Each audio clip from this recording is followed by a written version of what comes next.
வலைத்தளத்தில் தீப்பற்ற வைக்க தயாராயிருக்கும் தீக்குச்சிகளோடு நின்றுருக்கும் உங்கள் கேமரா அத்தனை பேருக்கும். ஏன்னா நீங்கள் கரெக்டாக தீக்குச்சியோடு வந்திருக்கீங்க. இது எப்படியும் பற்ற வச்சுருவீங்க. சீமான் பேசி முடித்து நான் பேசுனேன். வேணாம் போது நான் பேசுகிறேன், நான் பேசுகிறேன். சரி, சீமான் பேசுனது எதையாவது பிடிக்கலான்னு இந்த மைக்கை பார்த்தா அது நிரம்பி வழிஞ்சிட்டு எடுக்க முடியல. முதல்ல கூட நம்ம ரொம்ப எண்ணத்துக்கு இப்படி பேசலாம் இப்படிக்கலாம். ஆனால் சமீப காலமாக நமக்கு தெரிகிற ஒரே ஒளிவட்டம். வயசில் சின்னவனாக இருக்கான், விஷயத்தில் ஒரு 100 புஸ்தகம் படித்த மாதிரி இல்லை அவன் பேசணும். அவனை சரியான நேரத்தில் சரியான களத்திலே இறக்கி விட்டு இருக்கிறோம். யாரும் ஒன்றும் பண்ண முடியாது. எங்க பாட்டேன் நல்ல விதையெல்லாம் கொடுத்துட்டு போனான். நல்ல பூமிடா, உழுது பொழைச்சுங்கடா, இந்த விதையெல்லாம் போடுங்கடா, பகுத்தறி விதையெல்லாம் கொடுத்துட்டு போனான் எங்க தாத்தா. நாம கிணைங்க வச்சுட்டு கொஞ்சம் இல்லையா, கொஞ்சம் மழை தண்ணி கம்மியாக இருக்க வரைக்கும் மழை தண்ணி வரட்டுன்னு வச்சுக்கிட்டானான். கொஞ்ச நாள் பார்த்தா புதருங்குதருமாகி போச்சு. ஏன்னா உழுகலை, பண்படுத்தலை, எல்லாம் விதையை கையில் வச்சுட்டோம். ஐயோ சரி உழுகலாம், மழை வருது, உழுகலான்னு போனால் பாம்பு நிறையா உள்ள வருது. எங்கள் தாத்தா சொல்லுங்க பாம்பை எப்படி கையாளுறதுன்னு எங்களுக்கு சொல்லி கொடுத்துருங்க. இந்த பாம்புல ஜாகிரதையா இருக்கும். இந்த பாம்பு எப்படி வந்தால் எப்படியெல்லாம் வரும். தனிப்பாம்பாக வந்தால் பரவாயில்ல, படையோடு வருதியா சேர்ந்துக்கிடுச்சு. ஒன்றுக்குள்ள ஒன்று சேர்ந்துக்கிட்டு ஒன்றுக்குள்ள ஒன்று சேர்ந்து வாங்க. எங்கள் தாத்தா போட்ட விதை என்ன வச்சுருக்கோம், மறுபடியும் இந்த களை எடுத்து எல்லாம் பண்ணி விதைச்சிருவோம். முதல் விதை தான் சீமா.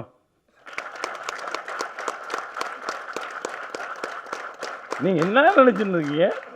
அதில் ஒருத்தர் சொல்கிறாரு, அவர் வெங்காயத்தை கக்கத்தில் வச்சுட்டு படம் எடுத்த பாரதி ராஜா எல்லாம் அப்படின்னு இருக்காரு. படாடாடா ஏழை, நான் அந்த கடைசியில் நூல் அத்தனை கிராஸ் அத்தனை அப்போ புத்தி இல்லையா? நீ அன்னைக்கு எங்க போயிருந்த? நீ எங்க போயிருந்த? கிராஸையும் பூநூலையும் வைக்கிற தைரியம் யாருக்கு இருந்தது? எம்ஜிஆர் மக்களிடம் சொன்னார், அண்ணாவும் பெரியாரும் உயிரோடு இல்லையே என்று வருத்தமாக இருக்கிற பாரதி ராஜா. இதை காண்பதற்கு அண்ணாவும் பெரியாரும் இல்லை. நாங்கள் மேடைகளில் சொல்ல பயந்து கொஞ்சம் தனிந்து சொன்னதை துணிந்து சொன்னவன் சொன்னார், கட்டி பிடிச்சார். எத்தனை மேடைகள் போட்டு என்னை பாராட்டினார். அன்று இங்கே போயிருந்தீர்கள். என்ன உங்களுக்கு எங்க துணிச்சல் வந்துச்சு? மெயின் சுவிட்சில் எங்களுக்கு ஆஃப் ஆகி போச்சு. கொஞ்சம் இருட்டு, நல்ல பூந்து வரலான்னு பார்க்க பார்த்தியா? நாங்கள் ரிப்பேர் பண்ணிட்டோம்டா, ஒரு சுவிட்ச் ஆன் பண்ண போகிறோம், சுவிட்ச் ஆன் பண்ண போகிறோம். வீட்டை பூட்டி நாங்கள் பத்திரமா இருக்கலாம் பார்த்தா அவன் கொல்லப்புறத்தில் வர்றதுக்கு வழி பண்ணுறான். அதுக்கு வைரமுத்து, நீ வைரமுத்தை ஒரு இதாக வைக்கிற என்னன்னு கேட்டா, இல்லை இல்லையா நான் ஒன்றையும் இங்கிட்ட அடைச்சிட்டோம் அங்கிட்ட அடைச்சிட்டோம். இல்லைங்க உங்கள் வீட்டுக்குள்ள ஒரு பாம்பு வருது, நீ இதை திறந்து விட்டா நீ உள்ள வர்றதுக்கு. டாய், நீ வைரமுத்துவை காரணமாக காட்டி இந்த பூமியிலே கொள்ளைப்புறமாக இது ஒரு பூதாரம் பண்ணி வர நினைத்தால் கனவுளையும் நடக்காது. நம் மானங்கிட்டு போய் ரோசங்கிட்டு போயா கிடக்கும். இன்னும் எங்களுடைய மானமும் ரோசமும் அழுத்தமாக இருக்கிறது. ஒரு காலத்தில் ஒரு மாதிரி இருமோம். அதாவது நான் ஒரு இடத்துல கூட சொன்னேன், மறுபடியும் எங்களை ஆயுதம் எடுக்க வைக்காதீங்கடா, குற்ற பரம்பரை ஆக்கிடாதீங்க. குற்ற பரம்பரையில் மாறி வந்து கொண்டு இருக்கிறோம். உனக்கு இவ்வளவு ஒற்றுமை இருந்திருந்தால் இனமானம் உள்ளவன் எவ்வளவு ஒற்றுமையோடு வருவான். ஏண்டா எங்க பூமியில நீங்க நான் உங்களோட போராட வேண்டிய காலகட்டத்தை நினைச்சு பார்த்தா வெக்கமா இருக்கு. இது வேற ஒரு பூமியா இருந்து வந்திருந்தாலும் பரவாயில்ல, இது நம்ம பூமி. நம்ம பூமியில இவங்க பாருங்க, இவங்களோட போராடு. பரதேசி பையங்க, பிரதேசம் தாண்டி வந்த பரதேசி கூட எல்லாம் எனக்கு புரியல. விளையாடுறாங்க, நல்ல நண்பர்கள் இருக்காங்க. நாங்க எல்லாரையுமே ஈக்குவலாக இருக்கும். அது நன் தம்பி அப்படியே வச்சுருக்கோம். இதில் எங்கேயாவது ஜாதி வித்தியாசம் பார்த்தோமா? மதம்ங்கிறதெல்லாம் எங்களுக்கு கிடையாது. சொன்ன மாதிரி வைஷ்ணவம் சைவம் தானே இருந்தது. இந்து மதம் எங்கடா வந்துச்சு? வரலாறு படித்தவர்களுக்கு புரியும். ஆண்டாலும் எனக்கு புரியல. நீங்கள் சாஸ்திர சம்பிரதாயங்களில் கோயில் குளங்களிலே இந்த முறையை ஏற்படுத்திய நீங்கள் ஆடல் பாடலுக்கு அவர்கள், கடவுளுக்கு அடியாள். கடவுளுக்கு அடியான் ரொம்ப புத்திசாலித்தனமாக வச்சான். ஏன்னா இந்த பூசாரி பையங்க இருக்காங்களே, அவங்க மட்டும்தான் இருப்பான். நம்மளுக்கு அவங்க தொடர்பு, கடவுளுக்கு நம்மளுக்கு அவன் புரோக்கரு. இவன் என்ன பண்ண, ரீசெண்டாக காஞ்சிபுரத்தில் நடக்கலையாட ஒரு அசிங்கம். ஒரு காஞ்சிபுரத்தில் கர்ப்ப கிரகத்துக்குள்ள என்ன இந்த அம்மாவோட சும்மா சொல்லக்கூடாது, தூக்கி போடுறான்ட்டா ஒருத்தனை. அந்த அம்மா அது ஒரு மெயின் சுவிட்ச் ஆஃப் ஆகி போச்சு. இன்னொரு சுவிட்சு எங்களுக்கு பாவம், எங்க ஆள் அவர் பாவம் இன்னும் ஞாபகம் இல்லாமல், ஞாபக சக்தி இருந்திருந்தால் தமிழகம் என்று வேறு திசையிலே போயிருக்கும். எங்க நேரம்னா ஆனாலும் மெயின் சுவிட்ச் போகிற சின்ன சுவிட்சியை பெரிய சுவிட்ச் ஆக்குவோம். தீ பிடிக்க போகிறா சின்ன சுவிட்ச் சீமானவா இருக்கலாம், பாரராஜாவா இருக்கலாம், வேலுப்புறவா இருக்கலாம். நீ வைரமுத்துவை கை வைக்கலடா. எனக்கு என்ன கோபம், என் வைரமுத்து நினைத்தால் எனக்கு என் மேற்கு தொடர்ச்சி மலை, என் வைரமுத்து நினைத்தால் வைகை, என் வைரமுத்தான் என் பயிர் வச்சு உள்ள நிலங்கள், என் வைரம் நினைத்தா தமிழ், என் வைரமுத்தை நினைச்சா அந்த இலக்கியம். அடடா, என் மண்ணோடு கலந்தவன்டா. நீ வைகையை கரைப்படுத்துகிறா, வைகையில கை வச்சு விஷம் பண்ண போறியா, குச்சிருவோம். மேற்கு தொடர்ச்சி மலை தீ வச்சு கொளுத்திடுவா, கொன்றுவோம். அவன் என்ன தனி மனிதனா? வைரமுத்து என்பவன் எனக்கு அவருக்கு 1000, ஆனால் இலக்கியத்திற்கும் தமிழுக்கும் அவர் அளித்த தொண்டு என்னடா சாதாரணமா? ஏய், ஒருத்தன் பேசலாம் லூசுப்பே, சரியா? நம்ம எப்படி சொல்லுவோம், அவங்க அளவுக்கு கீழேயும் போய் பேச முடியாது. இப்போ நான் கீழே பேசுகிறான், அவன் சொன்ன மாதிரியே, ஏய் உன்னை நான் வேசிப்பேன் வேசிப்பேன் வேசிப்பேன், டே ஹிச்ராஜா வேசிப்பேன், டே ஹிச்ரா அப்படிலாம் சொன்னால் கேவலம் இல்லையா?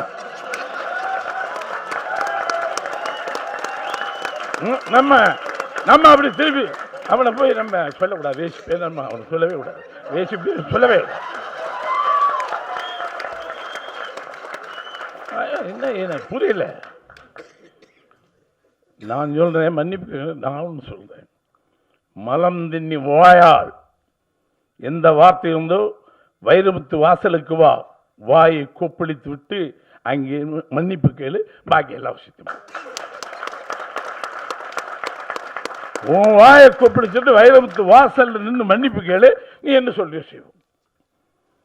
ஏன்னா மானம் கட்டு போய் ரோசம் கட்டு போய் யாருக்கும் எவனுக்குமே 100 ரொம்ப கவலையும் கூடாது. இந்த சினிமாக்காரர்கள், நானும் தான் பெரிய விசுவாசம் இல்லைங்க, நியாயமாக எங்கிருந்து குரல் வேண்டுமோ அங்கு வரவே இல்லையே. எவன் வார்த்தைகளை வடித்தெடுத்து, எவன் வார்த்தைகளால் இந்த தமிழக மக்களுக்கு நான் தான் அந்த கருத்துக்களை சொல்லி, உனக்கு ஊட்டப்பட்ட தாய், உனக்கு ஊட்டப்பட்ட வார்த்தையினுடைய தாய் வைரமுத்து, நீ வாங்கி வாங்கி சொல்லி அதை பூரா நீ வாங்கி நீதான் என்று அடையாளப்படுத்திக் கொண்டீர்களே, ஏன் குரல் கொடுக்கவில்லை? எனக்கு அந்த கோபம் ஜாஸ்தி.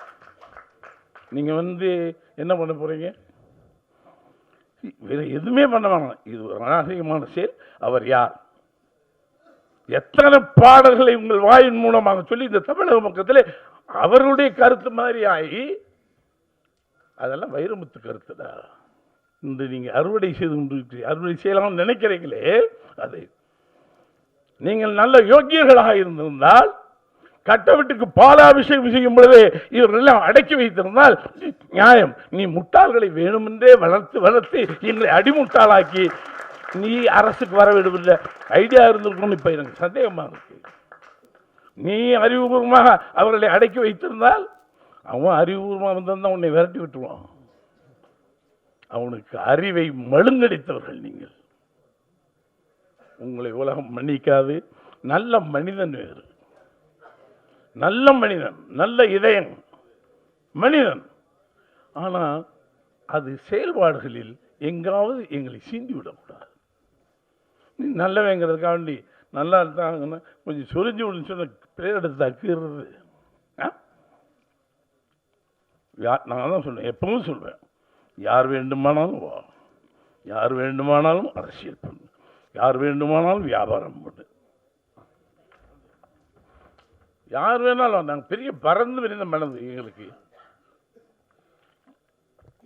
வா, இன்னைக்கு அதான் சீமானு சொல்றேன், வா போ உட்காரு சாப்பிடு விருந்துக்கோ. என் விருந்தாளி வந்தா வெளியில கொஞ்சம் என்ன எனக்கு இன்னும் ஒரு பொண்டாட்டி இருக்கா, ஒரு நீ திண்ணையில படு, அந்த படுக்கையில் தான் படுப்பேன்ற, என் படுக்கையில் பங்கு ஏற்க நீ யார்?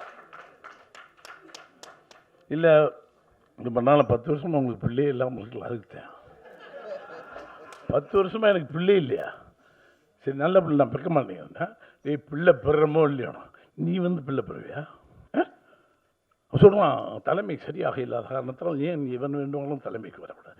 ஏன்னா எங்களுக்கு தலைமை சரியில்லைன்னு எவன்டா சொன்னான்? நாங்கள் பொறுத்திருந்தோம் சில காலங்களில் எங்கள் திசை. இப்போ எங்களுக்கு தலைமைங்கிறது இங்கே 1000 தலைவர்களா, இப்போ கோடி கோடி தலைவர்களா தமிழர்கள். சரியாக பற்ற வைத்தால் ரொம்ப மோசம். ஏன்னா ஒரு அமைதி பூங்கா தமிழகம்னு சொன்னதை கெடுக்குறாங்கடா. ப்ளீஸ், நீ உங்களுடைய ஆரம்பம், உங்களுடைய நுழைவு, நீ கொள்ளை வழியாக வருவதற்கு எல்லா வழிகளையும் செய்து பொழுது இது எங்காவது நீங்கள் இப்போ பேசி வர்ற பேச்சை பார்த்தா ஒரு இனக்கலவரம் வந்து விடக்கூடாது என்பதில் ரொம்ப ஜாக்கிரதையாக. வரராஜா பேசுறது கூட பார்த்து பேசுறா, பயந்து பேசுறான்னு சொல்லி பார்க்குறேன், கேட்க மாட்டேங்குது. ஏன்னா தாங்கலைங்க ஒரு வேசி மகன். ஏன்னா எங்க மண்ணின் கற்புள்ள மண்ணுடா, கற்புள்ள மண். எங்கள் தாய்களும் சகோதரிகளும் மிக கற்புள்ளவர். கண்ணை சரித்திரத்தை எடுத்து வாடா, கற்புள்ள மண். ஒரு வேசி மகன் எப்படி எங்கள் தாய்களையும் சகோதரிகளையும் வேசி என்று சொல்ல முடியும்?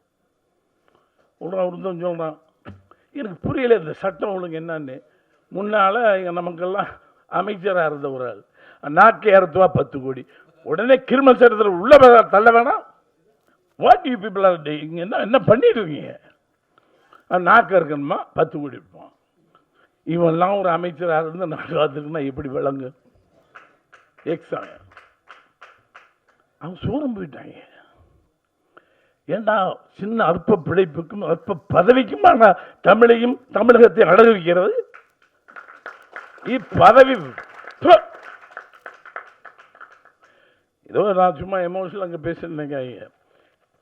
தவறுதலாக மறுபடியும் வைரமுத்து மீது எங்கேயாவது நீ வசைபாடிப்பார், கை வச்சுப்பார். நான் சொன்னேன் வைரமுத்து இல்லைங்க, அவன் ரொம்ப உணர்ச்சி பூர்வமான தவறே செய்யலை, இருந்தாலும் கூட மரியாதை கருதி உங்கள் மனதை புண்படுத்தி இருந்தால் வருந்துகிறேன்னு சொல்லிட்டான். முடிஞ்சு போச்சுல. நீ மறுபடியும் உனக்கு கிடைச்ச ஒரே இதை பிடிச்சி தொங்கிக்கிட்டு எப்படியா உள்ள வரலான்னு பார்க்குறேன். அது அரசியல் தான், இது இலக்கியம். அரசியல் வேறு, இலக்கியம் வேறு. அவன் யாரு? சாதாரண ஆளா? அவன் நடையே கம்பீரம், அப்படி வருவான். அவன் எழுத்து போலவே இருப்பான், அப்படிதான். அந்த கம்பீரம் உனக்கு குலைந்தால் நீ எங்காவது அவர் சொல்றாரு இவர் சொல்றாருன்னு சொல்லி விளையாட்டுக்கு கூட மறுபடியும் கொஞ்சம் இப்படி இருக்க தலை இப்படி வந்தா தலையை நான் வெட்டுவேன்னு சொன்னேன். இவன் என்ன நம்மளும் தேடிப்பா கடவுள் 2 இன்னும் 3 4 10 கூட வரும். ஏன்னா இங்க இருந்து தேடுறது தானே கடவுள். இன்னொன்று கண்டுபிடிக்க முடியலைங்களால, இவங்க கண்டுபிடிச்சிட்டாங்களாம். இவங்களுக்கு தான் கடவுள். எனக்கு புரியலடா. இது உங்களுக்கு மட்டும் சொந்தமாக அவன் சொன்ன மாதிரி நிலம், நீர், நெருப்பு, காற்று, விண்வெளி, பஞ்சபூதங்களை பிடிச்சு அதனுடைய விளைவுதான் நம்முடைய உயிரினங்களே. அதை தான் கும்பிட்டான். நீ வந்த கழுதை எங்கள் பாட்டம் செத்து போட்டு நடுவில் நடுவோம். இந்த பாட்டைங்களுக்கு நடுவில் கும்பிடுவோம். அவன் தான் அந்த அருவாளை வச்சுட்டுருவான். ஊர்காவலை இவன் தாண்டா எங்களுக்கு தெரியும். நீங்கள் தானே கொண்டாந்தீங்க பிள்ளையாரெலாம் இறக்குமதி செய்யப்பட்டதுரா. எங்களுக்கு சாமி எங்கள் பாட்டேன் முப்பாட்டேன் அவன் நாங்கள் சாமியாக கும்பிட்டு இருந்தோம். எங்கேருந்து வந்தாங்க? அவனுக்கு ஒரு தம்பி கொடுத்து, அவனுக்கு யானை பிள்ளை கொடுத்து, இப்படி சிங்கம் புலி எல்லாத்தையும். ஏன்னா என்ன சொல்கிறவங்களோட அந்த அவன் தான் பேசணும், சீமான் தான் பேசணும். அதனால் நல்ல பசி நேரத்தில் இவ்வளோ தூரம் உட்கார்ந்துருக்கிறது காரணமே உங்களுடைய பசி, தமிழ் பசி, இனப்பசி. நன்றி, வணக்கம்.